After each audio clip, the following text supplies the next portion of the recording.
একবার যদি কোনো পুরনো আদত ছুটে যায় সেটাকে নতুন করে ট্র্যাকে আনাটা খুব মুশকিল, তাই না? যেমন কি আমার লাইফটাই ফিলহাল কদিন খুব আরাম করে নিয়েছে। এখন আমার পাগলু স্কুল স্টার্ট, মানে আমাকেও ফিরে আসতে হলো আবার পুরনো সেই রুটিনে। সকালবেলা ঘুম ঘুম চোখ নিয়ে চলে এসেছি এখন রান্নাঘরে, আর ওর জন্য একটু লাঞ্চ প্রিপেয়ার করে নিলাম। তবে জানো তো, স্কুলেও কোনো দিন লাঞ্চ করে বাপাস আসে না, জানি না ও এরকম কেন করে। তারপর ওর জামা কাপড়গুলো একটু প্রেস করে নিলাম। এদিকে আমার পাগলুকে ঘুম থেকে তুলে দিয়েছিলাম, কিন্তু অনেক দিন পর স্কুল যাচ্ছে তো, তাই মুডটা একটু খারাপ। আসলে সকালবেলা ঘুম থেকে উঠেই স্কুলের জন্য রেডি হয়ে স্কুল যাওয়াটা ওর জন্য একটু ডিফিকাল্ট। তাই ওকে বললাম, স্কুল চলে যাওয়া, আসবার সময় তোমার আব্বু তোমাকে খিলৌনা কিনে দেবে। তাই খিলৌনার লোভে আমার পাগলুটাও খুব সুন্দর করে রেডি হয়ে নিচ্ছিল।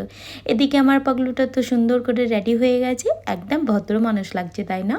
এদিকে আমার পাগলু রেডি স্কুল যাওয়ার জন্য। আজকে ওর ব্যাগে সব কটাই বুক দিয়ে দিয়েছি, স্কুলে যেগুলো রাখা সেগুলো রেখে বাকিগুলো বাপাস করে দেবে। ওকে স্কুলে পাঠিয়ে আমি কিছুক্ষণ রেস্ট করে নিয়েছিলাম, তারপর উঠে লেগে গেছে এখন কাজে। আর এদিকে আইপ্যাডে লাগিয়ে দিয়েছে ওয়েব সিরিজ। আমি জানি না কেন প্রত্যেকবারে আমি যখন কোনো নতুন ওয়েব সিরিজ দেখি তার প্রতি আমি অ্যাডিক্টেড হয়ে যাই। না চাইতেও সেটা আমার সাথে হয়, সব সময় মনের মধ্যে ঘরে এরপরে কী হলো, এরপরে কী হলো। তাই দেখো কাজ করতে করতেই লাগিয়ে দিয়েছি।